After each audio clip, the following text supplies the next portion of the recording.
यस्य स्वयं स्वभावाप्तिरभावे कृत्स्नकर्मणः तस्मै संज्ञानरूपाय नमोऽस्तु परमात्मने। योग्योपादानयोगेन दृशदः स्वर्णतामतां द्रव्यादिस्वादिसम्पत्ता वात्मनोऽप्यात्मतामतां वरं व्रतैः पदं दैवं नाव्रतैर्बतनारकं छायातपस्थयोर्भेद प्रतिपालयतोर्महान् यत्र भावः शिवं दत्ते द्यौकियद्दूरवर्तिनि यो नयत्याशु गव्यूतिं क्रोशार्दे किं ससीदति ऋषिकजमनातङ्कं दीर्घकालोपलालितं नाकेनाकौकसां सौख्यं नाकेनाकौकसामिव वासनामात्रमेवैतत् सुखं दुःखं च देहिनां तथा युद्वेजयन्ते ते भोगारोगा इवापदि मोहेन संवृतं ज्ञानं स्वभावं लभते नहि मत्तः पुमान् पदार्थानां यथा मदनको द्रवै। जय बोलो आदिनाथ भगवान की जय।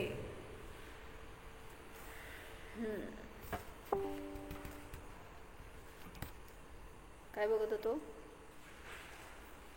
स्टोरी कशासाठी सांगितली होती?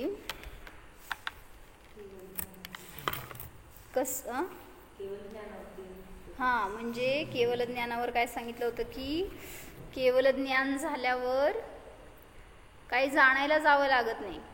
म्हणजे मोहाने ज्ञान झाकलं जातं, त्यामुळं तुम्हाला ज्ञानाचा पूर्ण उघाड होत नाही.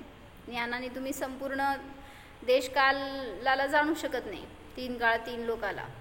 पण जेव्हा ज्ञान स्वतःला जाणेल आणि ज्ञानामध्ये स्थिर राहील तर ते ज्ञान परिपूर्ण प्रगट होतं. मग त्याच्यावर कुठल्याही प्रकारचं आवरण राहत नाही. ज्ञानावरणाचा नाश होतो, मोहनीयाचा नाश होतो.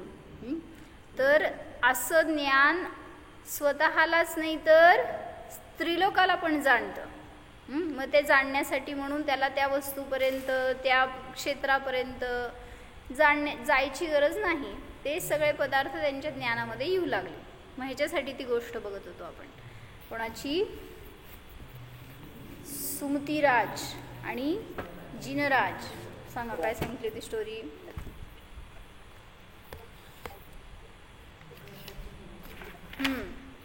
मग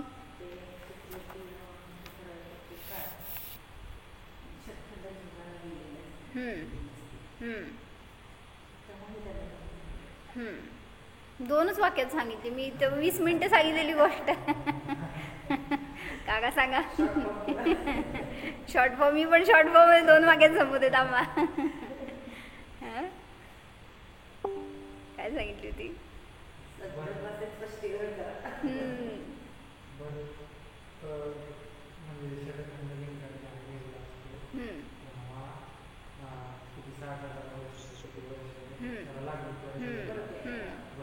बरोबर.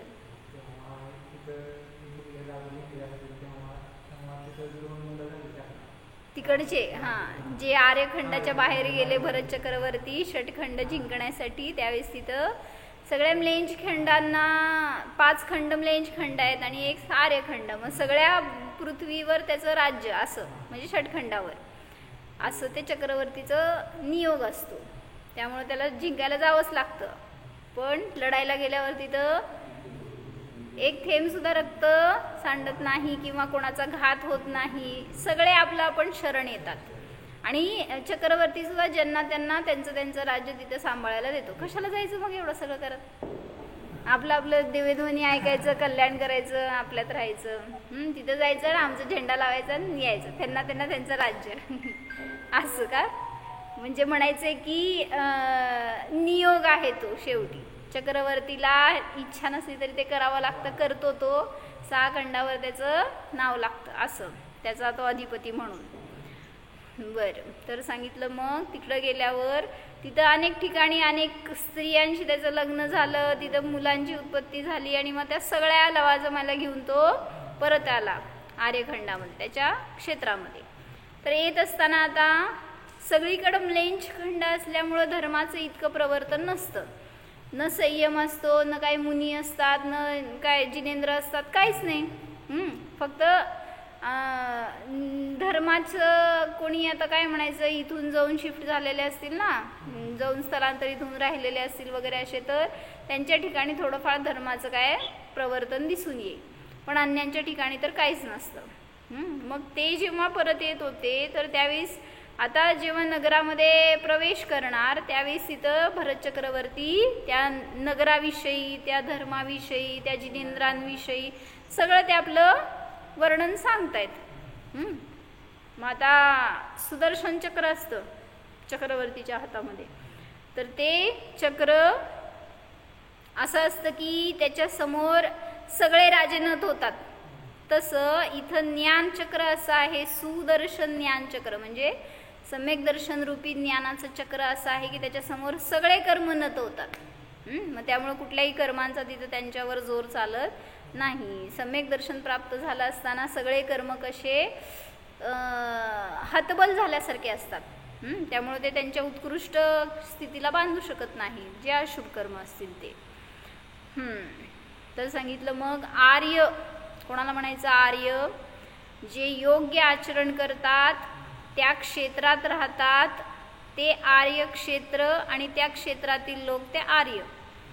ज्यांच्या जीवनामध्ये खोटे आचरण नसते, भक्ष अभक्षाचा विवेक असतो, म्हणजे जे भोगी नसतात किंवा काय म्हणायचं अविवेकी नसतात. भोगभूमी इथं आहे की, पण तरी सुद्धा इथली लोक कशी आहेत, विवेकी आहेत. पण म्लेंछ खंडामध्ये व्यसनी असतील, दुराचारी असतील किंवा काय म्हणायचं असं एक विवेक म्हणा नसतो, एक स्टँडर्ड नाही आहे असं म्हणा. भक्ष अभक्षाचा विवेक नाही, जिनपूजा, गुरु उपासना, स्वाध्याय वगैरे ह्या सगळ्या प्रकाराचं तिथं काय संयम वगैरे तर नाहीच नाही. हे सगळं जिथं आढळतं त्यांना म्हणायचं आर्य, आर्यक्षेत्र. तर जेव्हा ते आर्यक्षेत्रामध्ये येत होते,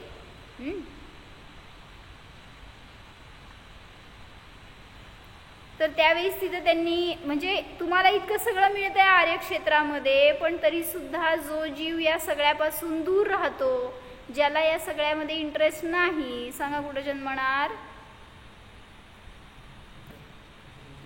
तेच की देवपूजा, गुरुपास्ती, स्वाध्याय, संयम आदींमध्ये ज्याला इंटरेस्ट नाही आहे, ज्याला त्याचं महत्त्व नाही आहे, तो कुठं जन्मणार? म्लेंछ खंडामध्ये. जिथं ते नाही आहे अशा ठिकाणी जाऊन जन्म होणार तुमचा. म्हणून सांगतायत की तिथं जर जन्म झाला तर नियमाने जन्मापासून अविवेकी असणार, दुराचारी असणार, व्यसनी असणार, असं सगळं तुमचं लक्षण दिसून येणार. ते इथं राहून सुद्धा जे तसे आहेत त्यांना इथं असताना सुद्धा अनार्य म्हणलं जातं. ते तर अनार्य आहेतच म्लेंछ खंडातले, पण जे आर्यखंडात राहून सुद्धा अशा प्रकारचं आचरण करतात ते आर्य नसून अनार्य आहेत असं सांगितलं गेलं. तर जेव्हा भरत चक्रवर्ती आपलं सगळं वैभव दाखवतोय, सांगतोय, आणि भगवान आदिनाथांचं केवल ज्ञान प्राप्त झालं, त्यांना त्यांची दिव्यध्वनी कीर्ती आहे, ह्याच्याबद्दल काहीच माहीत नाही त्यांना. मग हे सगळं त्यांनी एक्सप्लेन करून सांगतायत आपल्या मुलांना. ते दोघंच नाही आहेत, अनेक जण आहेत. लवाजमा इतका मोठा म्हणल्यावर त्या सगळ्यांनाच सांगतायत. आणि भगवान आदिनाथांचे त्यांनी त्या पुत्रांसमोर सगळे गुणगान केले. सर्व ऐकून त्या मुलांना इतका आनंद झाला की असं काय असतं काय माहीतच नाही, म्हणजे काय काहीतरी नवीन गोष्ट, अपूर्व काहीतरी त्यांना मिळाल्यासारखा असा आनंद. आणि मग ते प्रसन्न झाले सगळं वर्णन ऐकून, आणि आता त्यांना उत्सुकता. म्लेंछ खंडातील, म्हणजे आता ॲक्च्युली हे कोण असतात? म्लेंछ खंडामध्ये तर सगळे दुराचारी म्हणताय, अविवेकी म्हणताय, मग तिथल्या पोरींना कसं बरं यांनी लग्न करून आणलं चक्रवर्तींनी? तर तिथं सुद्धा असणारे जे कोणी कुलीन कन्या असतात ना, त्यांच्याशीच विवाह करतो चक्रवर्ती. ते पण इकडून तिकडं स्थलांतरित झालेले असतात, असेच काही कन्या असणार. म्लेंच खंडातील कन्या त्यांनी कधी आर्यक्षेत्र पाहिलेच नव्हते, त्यामुळे ते देखील म्हणजे ते मुलं पण आणि त्यांच्या आया पण सगळे लोक प्रसन्न झाले, जे कोणी म्लेंच खंडातनं त्यांच्याबरोबर परत येत होते. आणि जेव्हा तो चक्रवर्ती येणार असतो ना तेव्हाच हे सगळे येऊ शकतात, कारण ते दरवाजामधला विजयार्थ पर्वताच्या खाली एक गुफा असते, तिथं दरवाजा असतो, तो कोणाच्यासाठी उघडत नाही. चक्रवर्ती येणार जाणार असेल ना तेव्हाच जो कोणी येणार तेव्हाच जाणार तरच, अन्यथा तो तिथं वन वे काय टू वे काहीच नाही, सगळं लॉक असतं तोपर्यंत. मग त्यांच्याबरोबरच कोणी जे ये जा केले त्यांच्यामधूनच ते येऊ शकतात. तर सांगितलं मुलांना, त्यांनी हे सगळं वर्णन सांगितल्यावर मुलांनी प्रश्न विचारला, हे तात प्रथम आम्हाला हे सांगा की या क्षेत्रातील सर्वात सुंदर गोष्ट कुठली. जसं तुम्ही कुठं फिरायला चालला तर विचारणार सगळ्यात मस्त पॉईंट कुठला आहे सांगा, टुरिस्ट पॉईंट कुठला आहे. तर तसं त्यांनी विचारलं की तुमच्या या आर्यखंडामध्ये सर्वात सुंदर गोष्ट काय आहे ती सांगा. तर भरत चक्रवर्ती म्हणाले काय असणार सांग, सर्वात सुंदर भगवंतांचे समौशरण आहे. हे सगळं बहिरंग सांगितलं. अंतरंग तर स्वतःचं चिद्रूपच सुंदर आहे, हे सुद्धा त्यांना तिथं माहीत नाही आहे. त्या क्षेत्रामध्ये कोणी उपदेश देणारच नाही आहे तर कसं कळणार.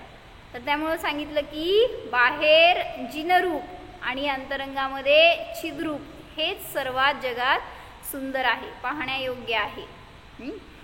भगवंतांना पाहिल्यावर अन्य काही पाहण्याचे भाव येतच नाहीत, अशी शोभायुक्त असणारे ते भगवान समौशरणामध्ये असतात. असं सगळं वर्णन ते भरत चक्रवर्ती सांगतोय. त्यांना काहीच माहीत नाही, त्यामुळं त्यांना सगळं इन डिटेल सांगतोय, त्यामुळं त्यांना अजून जाणण्याची उत्सुकता. पुत्रांनी विचारलं समौशरण सुंदर का असते, त्याची शोभा का आहे त्या समौशरणाची सांगा. देवलोकात आलं म्हणून वाणीमुळं. वाणीचं काय आता, भगवान स्वतः आहे तिथं म्हणून समौशरण सुंदर आहे. सांगा तुम्ही मंदिर एवढं सुंदर बांधलं, भगवान नसतील वर तर तोपर्यंत तुमच्या मंदिराकडे कोण बघत होतो, दगड म्हणूनच बघत होते सगळे, एक खोली म्हणून बघत होते. जेव्हा आणून इथं स्थापना केली तेव्हा याला मंदिर म्हणलं गेलं. म्हणून सांगितलं की त्या समौशरणामध्ये कोणामुळं शोभा आहे, तर भरतांनी सांगितलं भगवान आदिनाथांमुळं तिथे सुंदरता आहे, शोभा आहे. मग पुत्रांनी विचारलं भगवान आदिनाथ का सुंदर आहेत. कसली जिज्ञासा पोरांना कधी झाली का आपल्याला भगवान आदिनाथ का सुंदर आहे तो. तर भरतांनी सांगितलं त्यांचा आत्मा सुंदर आहे, त्यामुळेच त्या आत्म्यामध्ये ते स्थित झालेत म्हणून त्यांची सुंदरता पर्यायामध्ये प्रगट झाली आहे. त्यामुळेच ते सुंदर आहेत. जिनरूपाची सुंदरता छिद्रूपतेनेच असते, म्हणजे जे छिद्रूपामध्ये राहतात ते अंतर्बाह्य सुंदर होतात असं सांगितलं. दिग्विजय झाल्यानंतर प्रथम म्हणजे काय म्हणायचं,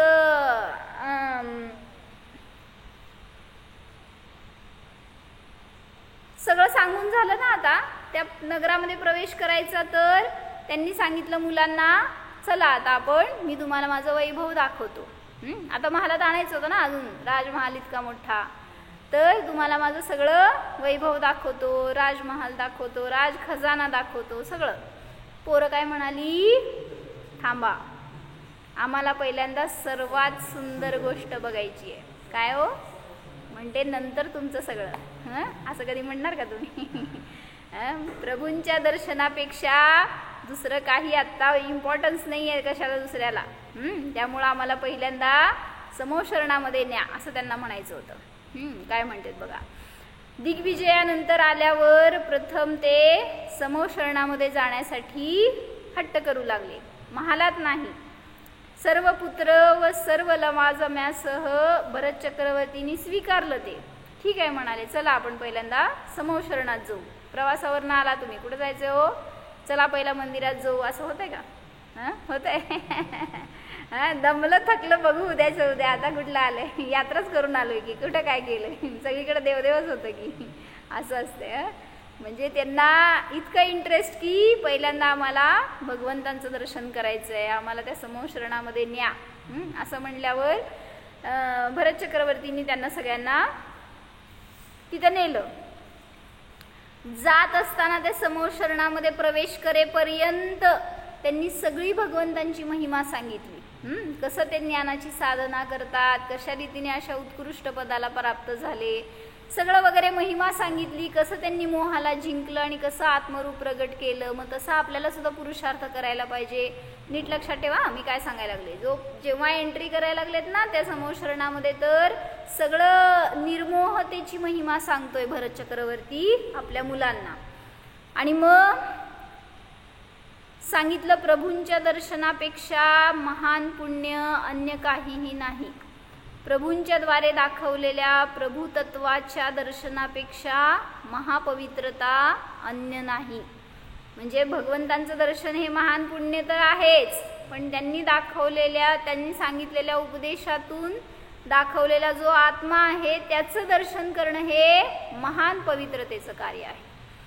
भगवंतांची वाणी खिरू लागली. आता हे सगळे गेलेत समोशरणामध्ये आणि तिथं भगवंतांच्या समोर बसलेत. आता त्यांना बघून सुद्धा ह्यांना इतका आनंद की काय रूप आहे, काय समोशरण आहे, काय त्यांचं वैभव आहे, काय त्यांची महिमा आहे, सगळं बघून आल्हादित पोरती. असं कोणाला होत असतं माहिती, जो भव्य जीव असतो ना त्यालाच या सगळ्या गोष्टींची प्राप्ती झाल्यावर अंतरंगातून आल्हाद होतो. नाहीतर काय तसलंच आहे की तिथं जेवते भगवान तशीच आहे की काय असं वेगळं त्याच्यामध्ये. काय त्यांनी जे सांगितलं तेच इथे सांगतायत परत. म्हणजे नाविन्य नाही वाटत, एक आनंद नाही वाटत त्याच्यामध्ये. कोण असतो तो जीव, समजून घ्या मोही आहे किंवा अजून दूर दूर भव्य आहे म्हणायचं, असा काहीतरी. तर तसं आपल्याला व्हायला नको. आपल्या परिणतीमध्ये सतत धर्माच्या विषयी, स्वभावाच्या विषयी जिज्ञासा असावी. उपदेश ऐकून सुमतीराज आणि जिनराज प्रभावित झाले. भगवंतांचा उपदेश ऐकल्यावर त्यांना धर्माविषयी अजून आस्था झाली, अजून जिज्ञासा झाली आणि ते प्रभावित झाले. तिथंच ऐकल्यावर पहिला उपदेश ऐकला होता तो, पण असा ऐकला की द बेस्ट, त्याच्यापेक्षा दुसरं काय समोर कायच नव्हतं. त्याच्या आधी ऐकलं होतं भरत चक्रवर्तीच्या तोंडातनं धर्माविषयी जे काय तेवढंच, आणि दुसरं काय ते भगवंतांच्या मुखातून आलेलं. तेवढं ऐकलं तर त्या दोघांच्या अंतरंगामध्ये वैराग्य उत्पन्न झालं. कसलं पात्र जीव असतील, असं बी टाकायला झाडच उगवलं असं वैराग्य उत्पन्न झाले. स्वरूपाचे वेदन सुरू झाले त्याच क्षणाला. कसली कार्यकारी ते शब्द भगवंतांचे. त्याच समयाला सम्यक दर्शनाची प्राप्ती झाली. आत गेलेले समोशरणात बाहेर येण्याचे भावच राहिले नाहीत. कुठं जायचं होतं, राहिले की अजून बघायचं, पण भावच राहिले नाहीत. विसरून गेले आपल्याला बाहेर जायचंय हे. लगेच जसं पिक्चर ते थिएटरमध्ये गेल्यावर ते बघायला लागल्यावर कोणाला वाटतं बाहेर जावं चला म्हणून, चालू असताना. तेव्हा तर नाहीच, नाही संपल्यावर बी लोक तिथं चिकटून बसलेले असतील. तसं इथं लाईव्ह शो चालू होतं, तिथं भगवान होते, तर सगळं तिथं तुम्हाला आपलं भवांतर दिसत होतं. 3 काळातलं आपलं सगळं दिसणार असं काहीतरी. तर त्यांना त्या उपदेशातून वैराग्याची प्राप्ती झाली आणि बस तिथूनच त्यांना आता आनंद भोगण्याचे भाव. लगेच वाणीतून इकडं भाव झाले तर लगेच भगवंतांच्या वाणीतून दीक्षेची प्रेरणा मिळाली. असं काय म्हणायचं ते, जसं तुमच्या अंतरंगात परिणाम उसळतात ना तसं समोरून देशना मिळत असते. त्यामुळं तिथं दीक्षेचं महत्त्व सांगितलं गेलं लगेच. आणि चर्या कशी किंवा तुम्हाला कशी आराधना करायला पाहिजे, दीक्षा घेतल्यावर तुम्ही काय असता किंवा तो आनंद काय असतो, हे सगळं त्या दिव्यध्वनीतनं सगळं लगेच सुरू झालं फिरायला. जर कर्म परिमोक्ष हवा असेल तर श्रामण्य स्वीकारा. बस एका शब्दात असं पडायला काय शब्द म्हणायचं की इकडं तयारच आहेत हे दोघं जण. संसार असार आहे सांगितलं की लगेच असार भासू लागला. भैया इतकं किती मस्त असतील ना जीव समोरचे. असं आम्हाला मिळालं तर असं पट पट पट सगळे दीक्षा घेतील. मासावर डायरेक्शन असते. तर सांगितलं की संसार असार भासू लागला, ज्ञानाचे फळ वैराग्यच आहे हे प्रतिभासित होऊ लागले. माता पिता तर प्रभूंची प्रदक्षिणा देत होते. प्रदक्षिणा झाल्यावर ते सगळे अयोध्येकडे निघाले. काय झालं, समूहशरणातनं बाहेर पडून आता चला घरी. ते आज जाताना सगळं फिक्स होतं की घरी जायचंय, आणि हे असे गेले होते की बस तिथून वर जायचं याच तयारीने असं. आणि ते निघाले की सर्वांना आज्ञा दिली चला आमच्या माग असं. आता हे दोघं पुत्र होते, ते आतून तर तुटला होता सगळा संसार, पण अजून आज्ञा मोडण्याचे भाव नव्हते वडिलांचे, आई वडिलांचे. त्यामुळं इतके पाय जड झाले होते की समूहशरणात बसावं का त्यांच्याजवळ जावं, त्यांच्या बरोबर जावं. मग ते निघाले तर त्यांच्या बरोबर, पण सगळी दृष्टी सगळा उपयोग भगवंतांकडे होता. वारंवार ते मागं वळून पाहतायत आणि काहीतरी करून भगवानच सोडून घेणार आहेत का त्यांना, असं तर होणार नाही. पण तरी सुद्धा इच्छा अशी की इथनं आपल्याला जायचं नाहीये. इतके छान पवित्र भाव त्यांचे, वारंवार ते मागं पाहत होते.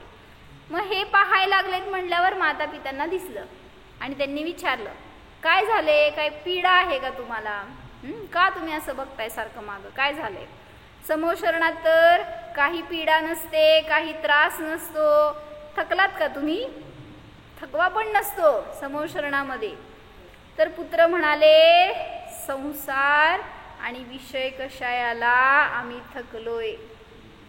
किती पोरं, त्या भरत चक्रवर्तीचं किती आयुष्य, 60,000 वर्ष तर तिकडंच गेली युद्धाला. त्याच्या आधीची काय लाईफ असेल ते, आणि त्याच्या पुढे हे पोरं म्हणजे समजून घ्या.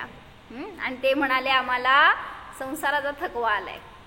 अजून वडील थकले नाहीत आणि पोरं थकली. चैतन्य रस प्राशन करून संसार नाशाची विद्या प्राप्त झाली आहे. जे काय भगवंतांनी सांगितलं त्या दिव्यध्वनीतून आम्हाला इतकं मस्त रस मिळालाय की आता तो रस प्राशन केल्यावर संसार नाश करावा असा वाटतोय. पिता म्हणाले थांबा, काय करा, पहिला आमच्या बरोबर वैशालीपुरीला चला, काय त्याचं नाव होतं, पोदनपूरला चला, अयोध्येला चला. तिथलं मी माझं सगळं वैभव दाखवतो तुम्हाला, सगळं विसरून जाल तुम्ही. काय वैभव दाखवतो, चला अयोध्येला. तेथे अद्भुत वैभव आहे, ते पाहाल तर तुम्ही सगळे वैराग्य आणि दीक्षान सगळं विसरून जाताल. पहिला तिकडं जाऊ चला असं त्यांना म्हणायचं होतं वडिलांना. काय झालं, मगाशी काय केलं होतं, एंट्री करताना सगळी निर्मोहाची महिमा सांगितली होती. आता जस्ट बाहेर पडतायत तर समजलं की हे खरोखर निर्मोह झालेत. मी तर आपलं उगीच सांगितलं होतं असं म्हणायचं होतं भरत चक्रवर्तीला का, आणि हे खरोखर विरक्त झालेत म्हणल्यावर आता मोहाची महिमा सुरू झाली. तुम्ही काय शाणे आहेत का, अजून एवढे एवढे क्षेत्र आहेत, छोटी पोरं, काय विचार करताय, असं मोहाची महिमा सुरू केली बरं का आता त्यांनी. पुत्र म्हणाले पिताजी, म्हणजे आता वैभव सांगितलं ना त्यांनी वडिलांनी की काय काय आहे आपलं, प्रॉपर्टी तुम्हाला दाखवतो की, म्हणजे समजावं तर ॲटलिस्ट तुम्हाला की आपल्याकडं काय नाही असं नाही, आणि जे आहे ते सगळं एकापेक्षा एक काय म्हणायचं टॉप, म्हणजे एकदम बेस्ट क्वालिटीचं सगळं आहे.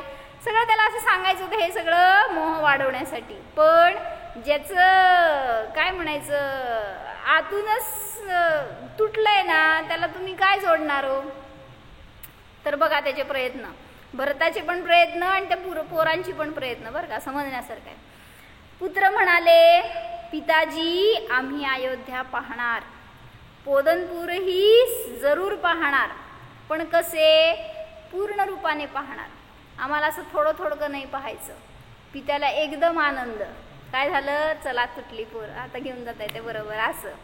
पिता म्हणाले ठीक आहे, तुम्हाला कसं पाहिजे तसं मी दाखवतो, तुम्हाला सर्व अयोध्या फिरवणार, दाखवणार. हे सगळं मोह बोलत होता, मग अशी धर्म बोलत होता. आता ते कुठून तरी त्यांना पकडून घेऊन जायचंय या इच्छेने. माहिती होतं तेव्हाची पोरं कशी होती, असं वैराग्य झालं की अशी दीक्षा घेऊन जायची, नाहीतर प्रज्वल सगळं दुकानात बसत नव्हते वैराग्य झाल्यावर. पिता आणि माता पिता सर्व खुश झाले की पोरं म्हणाली आम्हाला आता अयोध्या बघायची आहे, पूर्ण बघायची आहे. पुत्र आपल्या बरोबर येणार हा विश्वास झाला. अजून कुठं होते माहिती का? समोशरणापासून 1-8 पावलं पुढे आले असतील तेवढंच, तिथंच चाललंय हे सगळं, अजून पोचले नाहीत कुठं. पण तिथं सुद्धा त्यांची दृष्टी सगळी मागच होती. कुठं? समोशरणामध्ये. पुत्र म्हणाले पण पिताजी आम्ही चर्मचक्षुने पाहणार नाही, कारण चर्मचक्षु पूर्ण पाहू शकत नाही. आम्हाला पूर्ण अयोध्या पाहायची आहे. कशी पाहायची? ज्ञानचक्षुने पाहणार. आता केवल ज्ञान झाल्यावर स्वयमेव सर्व झळकते. आम्हाला जाननहार मात्रला जाणायचे आहे, बाकी सर्व जाण्याचे भाव आमचे मरून गेले. कसलं जबरदस्त, काय म्हणायचं त्या पोरांची शक्ती बघा की. वडिलांना असलं उत्तर द्यायचे म्हणजे आम्ही आत्ता केवलज्ञानी होणार आहे इतका विश्वास. बाकी सर्व जाण्याचे भाव मरून गेले. त्या केवल ज्ञानात अयोध्येला जाण्याचे, अयोध्येला न जाता अयोध्या स्वयं येणार असं ज्ञान आम्हाला प्रगट करायचं की आम्हाला तिथपर्यंत जाण्याची गरज पडणार नाही. हे ऐकलं की काय झालं? माता गंगा जमुना रुदन करू लागली. असं म्हणू नका तुम्ही का हमारी गोद सुनी हो जाएगी, तर तिथं आम्हाला तुम्ही अनाथ करू नकात, आम्हाला निपुत्र करू नकात, असं म्हणून ती माता अश्रुपात करू लागली. आता आम्हाला माता कोण म्हणणार? ज्यांची ही पोरं होती ना, सुमतीराज आणि जिनराज, तिचे माता जे काय असतील ते, त्या म्हणायला लागल्या की तुम्ही गेला तर आता आम्हाला माता म्हणून कोण हाक मारणार? मोही लोक. त्या शब्दामध्ये आसक्त. म्हटलं ग माता म्हटल्यावर काय सुख असतं का? पण सुख. पुत्र म्हणाले की अनादीपासून माता म्हणणे व बनणे दोन्ही दुःखरूप आहे. हे माता, माझी परिणती अनादीपासून सुनी आहे. तुमची गोद आज सुनी होणार म्हणून तुम्ही रडताय. माझी परिणती तर केव्हापासून रिकामी आहे आणि त्याला आज भरायची वेळ आली आहे. अनादिनिधन वस्तू स्वतःमध्ये सुंदर आहेत, त्यामुळे आमच्यामुळे तुझी गोद सुनी होणार नाही. माझ्यामुळे ती सुंदर आहे असंही नाही. काय म्हणले? आम्ही तुझ्याजवळ आहे म्हणून तुझ्यासाठी काहीतरी महान गोष्ट आहे असं नाही आहे. हे माता, जर आम्ही अनंत काळापर्यंत परम आनंदात राहावे असे वाटत असेल तर त्या आनंदात आम्हाला राहू दे. तुझी इच्छा काय? मुलांनी आनंदी राहावं. जर मी उत्कृष्ट आनंदात राहण्यासाठी तयार आहे, अनंत काळासाठी आनंदात राहायला चाललोय, तर तुझी अनुमोदना असावी आम्हाला. आणि मग तिथं काय म्हणायचं? त्या कुटुंबाचं एक वैशिष्ट्यच आहे. माता आत्ता रडती तर नंतर दुसऱ्या क्षणाला म्हणती हो हे मला पटलं. कधी म्हणलाय का असं? तुम्ही सदैव सुखी राहावे हीच माझी भावना आहे. पुत्र म्हणाले तर आता आम्हाला स्वभावात राहू द्या. आता तुम्ही रडताय पण प्रतिज्ञा करतो की यापुढे कोणत्याही मातेला रडवणार नाही, असं मुलं म्हणाली. म्हणजे काय हो? बस ह्याच्या पुढे आम्हाला आता कोणाला माता म्हणायचं नाही, कोणाला रडवायचं नाही, कोणाला जन्म होताना आता तसल्या वेदना द्यायच्या नाहीत. अशी दृढता पाहून भरतासह सर्वांनी जय जयकार केला. बस सगळी जिंकली. काय राहिलो? सिक्सरच एकदम. आणि सगळ्यांचा आता आनंद पण होता आणि अश्रुपात पण सुरू होता. दोन्ही एका वेळेस चाललं होतं. हे जीवा, तू दृढ असेल तर कोणी तुला शिथिल करू शकत नाही. दोघे कुमार पुन्हा समोशरणाकडे प्रस्थान करायला निघाले. असं वांगं वळाले होते, तिथंच त्यांचं समोशरण झाल्यासारखं. आता म्हणजे यांनीच सगळं सांगितलं असं की हे सगळे लोक तिथं परिवर्तित झाले. भगवंतांनी परिवर्तित करू शकले नाही, पण काय म्हणायचं, त्यांच्यापेक्षा शक्ती जास्त झाली काय मुलांमध्ये. म्हणजे काय म्हणायचं की जे ते स्वतः निर्मोह आहेत भगवान, आणि ते काय तुम्हाला पर्सनली उपदेश देणार नाही आहे. पण इथं घरातला व्यक्ती होता, तो सांगेल तर जास्त प्रभाव असतो त्याचा, आणि त्याच्या निमित्तात त्यांना सुद्धा कदाचित भाववासना होऊ शकते. दोघे कुमार समोशरणाकडे पुन्हा प्रस्थान केलं त्यांनी. छोटे कुमार होते अंतरंगातून विरक्त झालेले. वैराग्याचा संबंध वयाशी नसतो, विवेकाशी असतो. भरत चक्रवर्तीपेक्षा हे छोटे होते पण मोठे होते, म्हणजे महान होते, विवेकाने ज्ञानाने महान होते. 4 पाऊलेच दूर गेले होते समोशरणापासून आणि परत फिरले. प्रभूंच्या समोर आले आणि या समयाला त्यांना असे वैराग्य झाले की कधी वस्त्र आणि आभूषण निघून पडली त्यांना कळालं नाही. त्याच समयात दीक्षा झाली. भरत चक्रवर्ती म्हणाले, हे पुत्र वैराग्यमयी दृढचित्तधारी, आज मी तुमच्या चरणी झुकतो. दीक्षा झाली आणि ते दोघं आता मुनी आहेत. सांगा भरत काय म्हणून त्यांच्या समोर आता मोठा.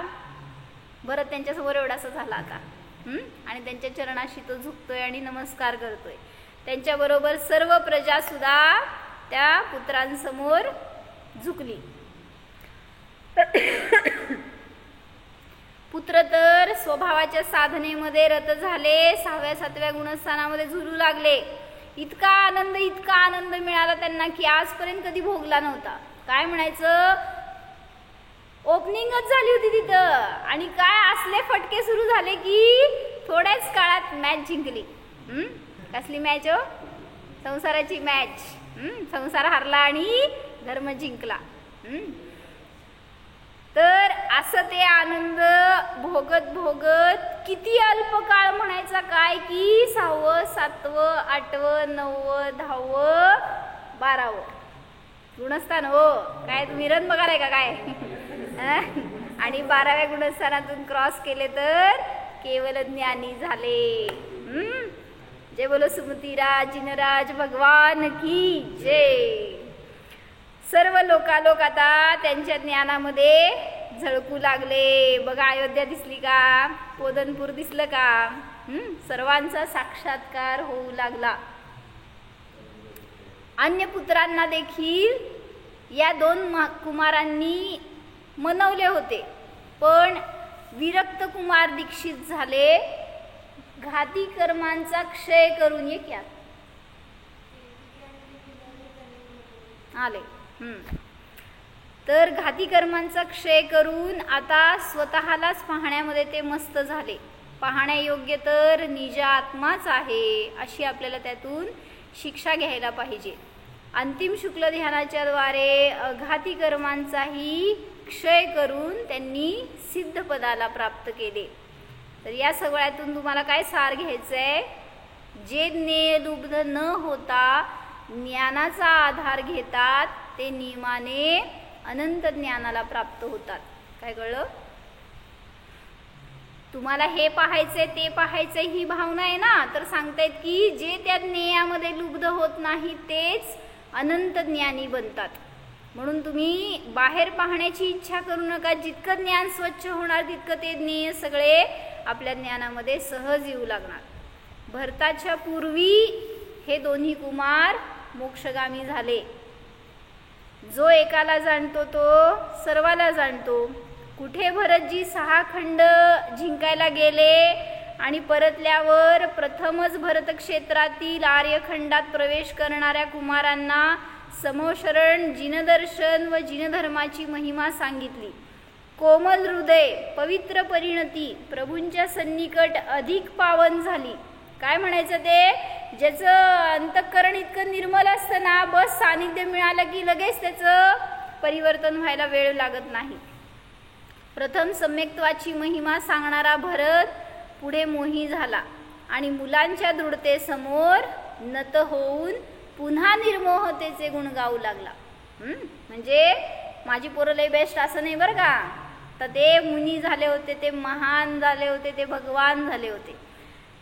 म्हणून अशा रीतीने त्यांनी सगळ्यांना धर्माचं महत्त्व सांगितलं आणि जय जयकार केला. जय बोलो सुमतीराज जिनराज भगवान की जय.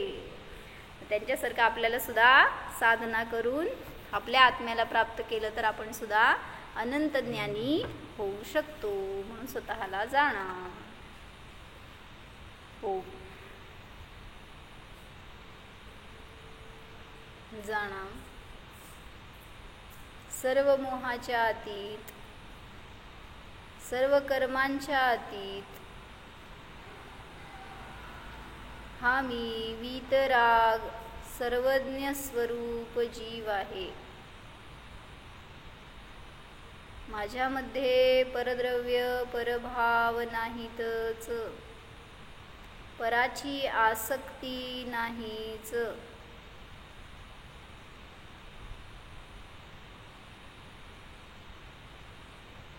चैतन्यपिंड स्वरूपोऽहम्,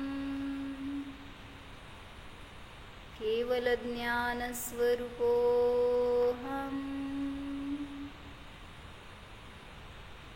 जीवोऽहम्.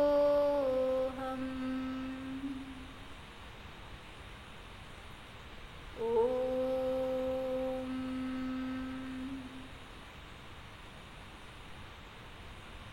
विसर्ज. नमो अरिहंताणं, नमो